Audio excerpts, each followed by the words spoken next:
So, hello everyone, and thanks for listening in to the third episode of Checking In on Your Daily Walk. In this show, I plan to chat to members of the church and see how they're doing. We'll be hearing personal testimonies of how God has affected our lives and get to know each other a little better. Today, I'll be checking in on one of our most vulnerable people in the church. He's also a tambourine aficionado.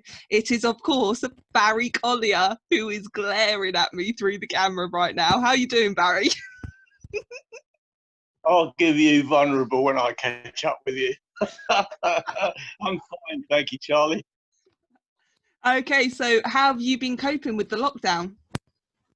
Well, actually, I've been coping fairly well, I think. I think when you're retired, it doesn't impact you as much as when you're at work. I mean, I've got a garden, so I can get out in that. I'm still quite, fit and mobile, so I can go out for long walks. But I'm not being at work all day. I don't miss the camaraderie. So I haven't had that sudden cut off like a lot of people have had, and have really struggled with that. When you're retired, you're used to not seeing as many people and filling your day with all kinds of other stuff that perhaps you didn't get time to do when you were at work. And it's a more leisurely day, if you can understand that. So from that point of view, nothing much apart from not being able to visit and see people or go, down to Tesco's and places like that as much as we would. Nothing much has changed, except having, of course, we've got John home, where we would normally be out at work during the day. But other than that. So you're not all getting on top of each other in the house then, at each other's throats? Well, we have had our moments, but we seem to have settled down into a routine, and it seems to be working out okay. We haven't strangled anybody yet. I like that there's a yet on that sentence. We shall be checking in with you later to see how many murders you have committed, Barry. Oh yeah, if you hear the sirens, you know they're coming for me. But how's your relationship with God been during this time? Well, okay, I think. Yeah, I've still been having my quiet times. When I first became a Christian, I set myself to have a time with God every morning before I went to work, and I do that on a regular basis. I mean, when I was at work, I used to get up fairly early in the morning. I had an early start anyway, but I used to get out of bed at 6, so I had at least a minimum of half an hour where I, read my Bible and prayed every day. So I got into that routine fairly early on in my Christian life. So that stayed me, in good stead over the years. And I think, somebody, I don't know whether it was Andy said or somebody said recently, if you start the day with God, then, you start the day right. It sets the mood can set the mood for the day. Yeah, there was that poem, I can't remember it now, but like my grandma, when she came down to visit us once, she took us up to St. Peter's Cathedral and she bought me like this little poem, and it was basically about how someone was very busy during their day and they never found time to pray and everything just kept going wrong. And so then they found, and basically the poem ended with it's like, so whenever I know I've got a busy day, the first thing I do is pray. And that's always like something that stuck in my mind as well. I mean, I'm not like you, I can't do half an hour sitting still, but sometimes on the bus into work, or now I like do like a few minutes like in my, like when I wake up before I like go downstairs, I'm just like, right, sit, get right with God to get right with the day kind of thing. Yeah, it's a discipline really. I mean, I also find that I pray quite a bit when I'm walking. When I'm out and about, I'm often praying for things. I found I prayed a lot for the, before we went down to the Philippines, I did a lot of that praying while I was out walking. That's kind of cool. So I guess so you've not really done anything different with your relationship with God during this time, but you have been able to keep communicating and chatting with him during it. Yeah, I'm reading through Psalms at the minute. What I normally do is I pick a book and then read through that. Fairly early on when I was a Christian, I set myself the task to read the Bible from cover to cover. So I did it a chapter a day. So it Wow. took quite a long time, but it was brilliant because it really gave you an overview of the prophecies and, what God was doing. It was great. Maybe I should do that again at some stage. Yeah, might be one way of going through lockdown. Read the Bible cover to cover. Yeah, it did take me quite a while. It must have taken over 2 years, I should think. Okay, Easily. maybe hopefully not during lockdown, because I hope it ends before that. If you can get past Deuteronomy, Leviticus and Deuteronomy, you're doing well. What's the one? I know it's really bad. The one where it just lists their names: so and so, son of so and so, son of so and so. Like that chapter. Oh, yeah. Is that Numbers? Yes. Yeah, I think that's in Numbers. Yeah. Yes, there are a few chapters like that get a bit heavy. I just forget all the names. Like I'm reading them and I can't read them properly, and then I'm like, oh, that name looks like that name. Yeah, I know. It's the I find some of the really good stuff is in Isaiah and Jeremiah and those books. But yeah, so that's what I set myself to do, and I found it was a good, it was good. It gave me a really good overview. Oh, that's cool. So has God said anything in particular to yourself during this time? Well, I shared something at a small group the other night about Jesus in the boat, and I mean that just came out of something that Andy prayed. But I've been thinking about it today, really, and it occurred to me that these guys they were used to being out on the lake. Sorry, yeah, they were used to being out on the lake, and they were used to dealing with storms. It was part of their daily life as fishermen. So here they are. They get in the boat. Jesus gets in the boat, and off they go. And Jesus has had a hard day, so he falls asleep in the back of the boat. I can sympathise with that. And so there they are, and then this storm blows up. Now, this isn't any ordinary storm because they were used to dealing with storms. The lake was renowned apparently for sudden storms, and so they were used to dealing with storms, and yet this storm frightened them. So it must have been something out of the ordinary.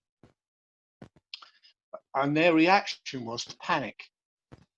And so they give Jesus a good kick and say, wake up, don't, and, they're panicking. Don't you care that we're perishing?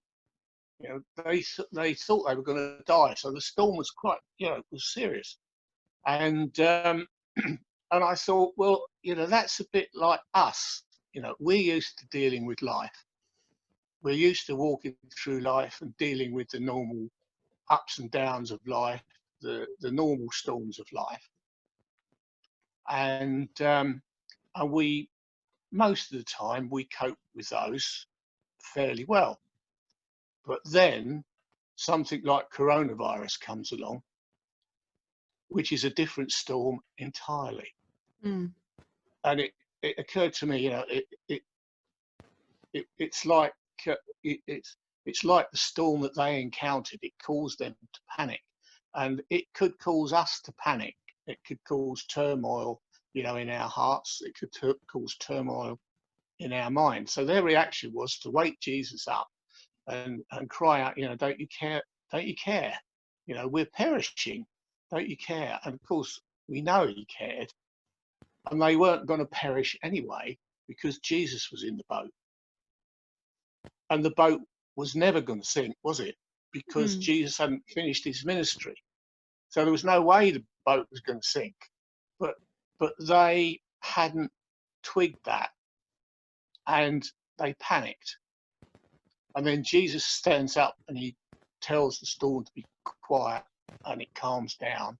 And then they're in awe of him. And I think, the reason they were in awe of him is because, even then, up to that point, although they'd spent quite a lot of time with him, they hadn't understood exactly who he was. And that comes out in what they say, what manner of man is this that even the waves obey him? They just they hadn't got it, had they?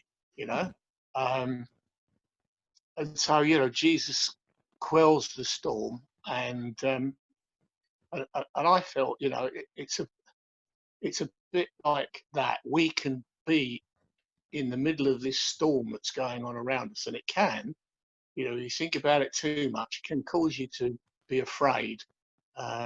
You read every day about the number of people who've died, and how, even if they get the R number down, it's not going to go away. It's still out there in society, and there's still another danger of another peak, and so on and so forth. And it can cause you to be afraid and to, be in turmoil in your heart or your mind. And, we need to put our eyes in the right place. We need to be crying out to the person who's in the boat. Jesus is in the boat with us. He hasn't gone anywhere. He's with us, isn't he? He's in our hearts, and that's where we need to be putting our focus, because it's when they did that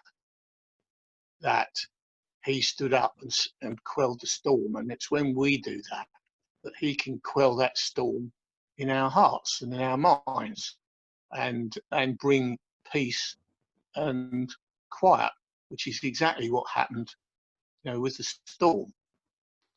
So, that's what I've been thinking about, and I hope that encourages somebody.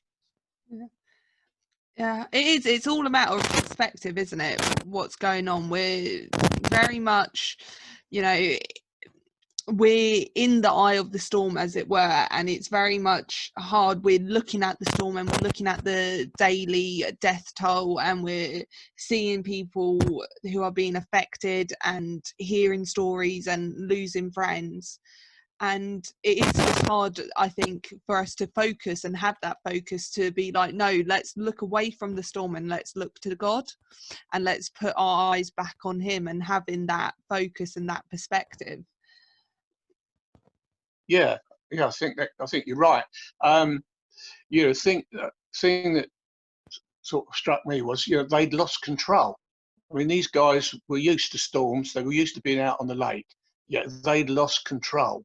That's why they were panicking. And there is a sense in which, in the midst of all this, we're not in control, are we? No. We're reliant on the government and their advisors of what they do. But us little individuals, we're not in control of it. And just as they weren't in control of what was happening to them until Jesus intervened. And when we feel like that, I think we've got to be like them. We need to cry out and put our eyes in the right place, and because we know what manner of man he is. We're not like them. They hadn't twigged it. But to be fair to them, they hadn't the advantage of everything that we know. Yeah. Because we know the end of the story, don't we? But they didn't. They were in the middle of it. We also know a bit after the end of the story, thanks to Revelations. Yes, exactly. Yeah, that's what I meant. I mean, we've got the whole picture, whereas they were still in the middle of it. Yeah, I think it is. It's all about circumstances. I mean, I think and the way you're looking at it. I mean, I remember when we were chatting in the small group, and we were talking about the book Philippians, and I remember just thinking, you know, Philippians is seen as one of the happiest books in the Bible. You know, I mean, I love the Psalms, I do, but I love how most of them are just David crying out, going, "Why have you put me in this situation?" But but Philippians, you know, it's seen as one of the happiest books in the Bible, and yet it was written from a prison, you know, and your circumstances don't determine your joy. And I think it's about finding that joy in this, and looking to God and going, you can calm this storm. You know, we're in the middle of it at the moment, but you can calm it, and putting our eyes back on him, as you've been saying. Yeah, it reminded me of Peter, you know, when Jesus said, well, all right, okay, then get out the boat and come to me. And, you know, Peter gets a bad press, doesn't he? But actually, he had the faith to get out the boat. And it was because he was looking at and trusting in what Jesus said. It was only when he took his eyes off that and looked at the waves that he started to sink. Yeah. And, you know, and I think it's the same for us. You know, we can be like that, you know, we can look at what's going on and feel overwhelmed by it, or we can keep our eyes, you know, focused in the right place.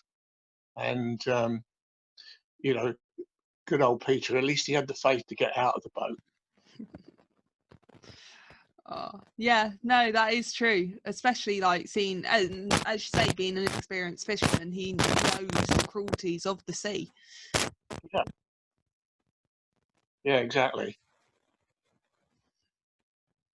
So yeah, so that's what I've been thinking about. I was, you know, quite encouraged. I was quite thrilled by it really when I sitting out on the patio in the sun, sort of just mulling it all over in my mind.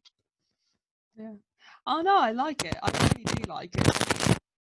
Really good. And that's how amazing the Bible is, how like the stories can still apply today, you know, and and learning about what all the disciples have gone through and what Jesus did, and all the other guys as well in the passages, you know, just learning that and looking at those lessons and then applying it to now and being like, God is talking to us through this and through what's going on. Yes, right. You know, you know, Jesus said to them, didn't he? You know, oh, you of little faith. Well, he didn't say they hadn't got any faith. It just wasn't big enough for that situation. And you know, that's encouraging really, because you know, sometimes our faith doesn't seem very big, but then Jesus said, well, it doesn't have to be. You know, if it's only like a mustard seed. So that, you know, that's encouraging, isn't it? It's very encouraging. I love chatting with you, Barry. I like seeing your smile. It is. It's really nice chatting with you, Barry. And I didn't insult you much. I was quite pleased with that. And you're frozen again. No. I mean, 10 minutes or so and no insult. That's a first. I know, it is a new personal record, I must admit. Yeah. Oh, well, maybe you know, maybe lockdown is improving your sanctification, you think? I think I'm coming to appreciate. Nah, I don't know. I think it's more, you know, I'm coming to appreciate you more, Barry. I think I haven't seen you in a while. I took you for granted. You know what they say about absence, don't you? Yeah. Yeah, it's strange not being able to meet together, isn't it? It's just not quite the same. You know, No. seeing each other on Zoom, seeing the small group on Zoom, and so on. I mean, it's all right, but it's not the same as being together, is it? No, but at the same time, it is still encouraging that we can still meet and we can still talk and we can still, you know, take part in church. I mean, it's a different way and it's something that we're learning and evolving with, but it's still cool that we can still encourage each other. I mean, and that I think is really great. I mean, I was reading, so I haven't done the Bible cover to cover. I'm not gonna, say that I have. I get a Bible verse each day. And my verse today was Ecclesiastes 4, 9 to 10. So 2 are better than 1 because they have a good return for their labour. If either of them falls down, one can help the other up. But pity anyone who falls and has no one to help them up. And I think it's really encouraging as a church that we are still able to meet through Zoom, and we are able to have the daily devotionals, which have been amazing, and to have the Sunday meetings as well, and that we are still there together, and we are still working and labouring together, and that when we are falling down, we are picking each other up. And I think that's just fantastic, especially during this time. Yeah, I mean, the WhatsApp's been, pinging away madly, and it's good because people are keeping in touch with one another. And if you haven't heard from somebody for a while, you give them a buzz just to make sure they're still in the land of the living and they're okay. And so church is working, albeit differently. In fact, we're probably more in contact with one another now than we were before. Yeah, I think we are. I think we have just evolved in that line of communication, because we have also, through the Zoom meetings, we have been able to reach out to guys that haven't been able to actually get into small groups, and who haven't been able to attend a small group, and making sure everyone has that, so it is quite cool that we are still supporting one another and, just loving one another and building each other up and encouraging each other. Yeah, absolutely right. Yeah. So thank you so much for having this chat with me today, Barry. Tune in next week when we'll see who I'll be checking in on next. Yeah, thanks, Charlie. No worries. Bye, Barry. Bye.